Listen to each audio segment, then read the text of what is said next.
definition. So code optimization. So what is optimization? First of all, tell me. Optimizing is nothing is there. Just we need to optimize the statements. So some optimizations, we have a local optimizations and we have a global optimizations. And in this one, we have a type of code optimizations, mission dependent optimization, mission independent optimizations. Peephole optimization. So basically optimizations will be divided into two types: mission dependent optimization, mission independent optimization. One is in this mission dependent, these are very important for the long answers, please. They will ask you, they will stress here what are the different mission dependent optimizations or mission independent optimizations. They will ask you, or they will ask you explain the peephole optimizations, or they will ask you register allocation, or they will ask you local optimization, global optimization, whatever these things. These are very easy. Please, just within 20 minutes I will finish. Please listen. Mission dependent optimizations, the name itself is there. Mission dependent optimization, mission independent optimization. The name itself is there. You see that. In this mission dependent optimizations, where we have a register allocation and peephole optimization. So actually this register allocation concept is there in the 6th unit. Same thing. I have not written the notes here actually. The process of optimizing the target code is using the system is called peephole optimization. See, directly I am going into the characteristics of peephole optimizations. So redundant instruction elimination, dead code elimination, avoiding unnecessary jumps, algebraic simplification, usage of idioms. These are called peephole optimization techniques. These are the peephole optimization techniques. Now see one by one. What is redundant instruction? What is redundant instruction? Redundant instruction is we are try to eliminate this one. Move R not A, move A on R not. Both the statements are same. So we have to choose any one. We cannot use the redundant statements, like both the statements we cannot use. Okay. So because this redundant loading, it will take registers. We are using much registers. Registers is very important, because we have to ultimate goal of minimization or optimization is we have to use the minimum number of registers. We have to use the minimum number of registers. That is our main goal. Next, dead code elimination. What is dead code? First of all, tell me. See that in this example. Suppose I have defined x.0. If x means, so it cannot go into this loop. This type of code you have to, we can say this is dead code. So we have to eliminate this dead code. And similarly from this example also, sum equal to 0. If sum, that means it will never go into this loop, right? So you are good at programming, I think. So this cannot be repeated. It cannot go into this. This statements never executed. Whatever you write this here 100 statements also, there is no use, because these statements never executed in this both the two cases. This code is called as a dead code. So we need to try to eliminate this dead code. Next, avoiding unnecessary jumps. Avoiding unnecessary jumps. What is avoiding unnecessary jumps means? So see here, first of all, if I something, it is means reloading. So if something condition is satisfied, then I go to the statements L1. If L1 is satisfying, I am going to L2, then L3. So how many here, see how many flow of control from here, L1, L2, L3. Instead of these many flow control statements, I am just it's unnecessarily it's jumping, right, from L1 to L2, L2 to L3. So instead of this 3 or 4 statements, I can write directly. If some condition is satisfied, directly I will go to the L3. In L3 I can write the printf compiler design. That's it. So you please try to eliminate the unnecessary jumps. And next, algebraic simplification. Algebraic simplification is, see here, if suppose x equal to a plus 0, what are the operations that are going to take in place, ma? First of all, it is loading, because and it is some operation, you have placed some operator, so it is adding, and then you can move. I hope you are good at three address what is that assembly language. So when we are writing assembly language, what you will do, first you need to load this one and you need to add this statements, and you can put the statements into the x. So we are moving this many here, a plus 0, here x equal to a. So x equal to a means just load and we can move. So if you just unnecessarily you are using this plus or star operators unnecessarily, it is taking much time, and as well as here many number of operations we are performing, addition, move and load unnecessarily. Even similarly, here x equal to a into 1 is same as x equal to a. So these are called algebraic simplifications. Please write down in exam as it is. You will get full marks, don't worry. Please write down as it is. You no need to refer any textbooks, any material from outside. You just write as it is. Next, usage of idioms. So you see that usage of idioms, suppose here actually we have a I plus plus. So actually this is a costliest operation compared than here. So instead of this one I am using increment I. So this will be automatically, this is called automatic incrementing function. So this is called as a usage of idioms. And next,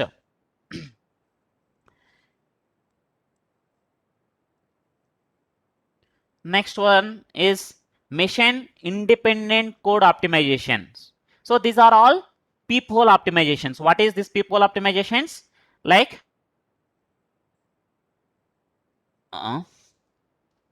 what happens? What question? Some question. Independent optimizations. Mission independent optimizations are called, see the name itself is there, independent of the mission. Loop optimizations, local optimizations, some global optimizations. Loop optimizations are very interesting. Please see. These are very funny also by seeing. So combining the, here see how I am optimizing this. Sometimes some people will write here for integer there is a one loop, I am printing here TOC. In one more loop I am printing it as a CD. So what I am doing is loop jamming. The concept is loop jamming. Loop jamming is this two loops I can merge it into a single one. So I will use just only one loop and I can print TOC and CD. These are by seeing funny as well as very easy. So these are called loop jamming. This concept is called as a loop jamming. I hope you understand.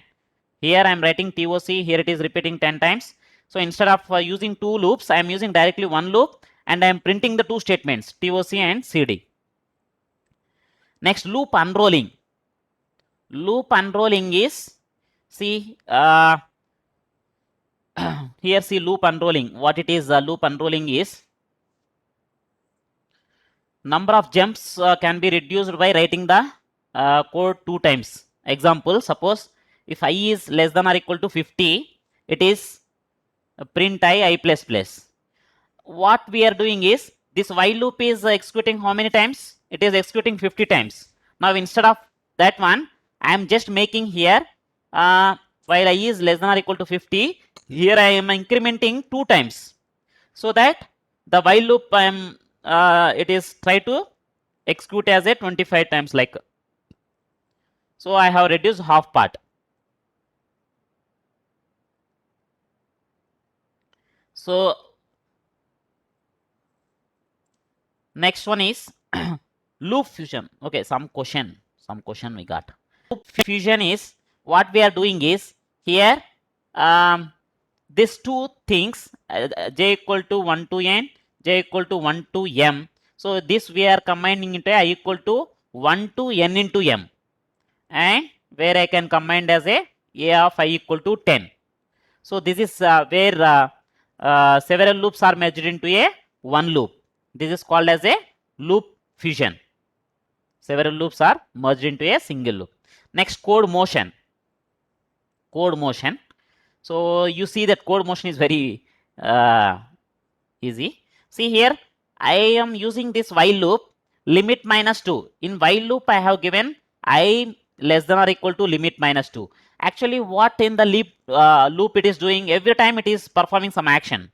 So instead of that one, I am using t equal to limit minus 2, and in this while loop, I am performing I is less than or equal to t, because t is already limit minus 2 outside is there. So instead of doing this operation in the while loop every time, I am giving outside. This is called as a what is this? Code motion. This is code motion. And coming to induction variables. Induction variables are like whatever this we are using this. This is not a reduction. This is just what is induction variable. That's it. Induction variable. Whatever we are using 4 into I. So like this are I plus t. These are called I and t are called as a induction variables. Just okay. So these are the some loop optimizations. And strength reduction. You see the strength reduction. Strength reduction is very funny. See, y equal to, suppose instead of costly operations, we have to use the cheaper operations.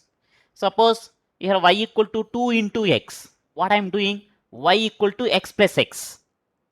Y equal to x plus x. So that is a simple, instead of costly operation, here count I equal to count I into 7. So instead of that one, what I am using? I am using some simpler operation. Temp equal to 7. I am using some more operation, which is because the multiplication is very costly than addition. That's why I will try to use the addition operation or cheaper operations. So that's why strength reduction, that is the one strength reduction. Next, copy propagation. So copy propagation is nothing is there. Here x equal to t3 I am using, right? So instead of using here x, instead of using, suppose whenever I require x, so I will use the temporary variable, because the moving becomes very easy. That is why this is called as a copy propagation, because I already copied here x equal to t3. So that means instead of using again x, I know x is a t3. So that's why I am taking just t3. That's it. So these are called simply copy propagation. Next, this is very important. Global common subexpression. Global common subexpression. This is very easy. See, t1 equal to 4 star k. I have used this one operation. I have used in this block. These are called block of statements, ma. This t2 equal to, right? In the next block, if I go here, in the next block, if I go here, this instead of using t5, it's t1 equal to 4 star k used. Instead of using t5 equal to again 4 star k, I can use it here. See here. Here two blocks are t1 equal to 4 star k. Here again t5, I am using 4 star k. That means it is the above statements can be written as, see here. Here already, suppose if m equal to 4 star k, I can use this m in the next block instead of again just making as a because if it is a common, so this I can use. This one is called as a global common subexpression. Instead of again, because multiplication is anyway costly operations that you cannot use in every block. You can try to use that variables. So these are very easy. So that we can, what is the advantage? The recomputation of 4 star k will be minimized. So that's what some local or global here local and global optimizations techniques. Those are called all above are called as a some loop optimization techniques in the mission independent. Now you see that characteristics of local or global optimization, you can try to write down this one. Strength reduction, redundant code elimination, constant folding, constant propagation. Strength reduction we already know that. Redundant code elimination also we know that x equal to a plus b, y equal to b plus a. Instead of x equal to a plus b, just I can try to write down y equal to x. These are very easy. That's why I'm just going somewhat faster. Wherever I want to stress, I am stressing. So constant folding. Constant folding is what, ma? X equal to a plus 2 star 3. So instead of this computation, what I will do is I can use that x equal to a plus 6. So because our ultimate goal is I need to code optimization is you need to reduce the space as well as memory. Both the things you need to work out. Next, constant propagation. So constant propagation is pi equal to 3.145. We know that very well. So if I give x equal to pi by 180, I already know the value of the pi. So instead of using, so I can directly give it as a x equal to 3.145 180. So so that it cannot go to the pi. Pi values means it has to go to that pi means that libraries it will go and it has to pick up and it is storing. This will take unnecessarily time. So what we use is we try to minimize these things. So that's why x equal to 3.14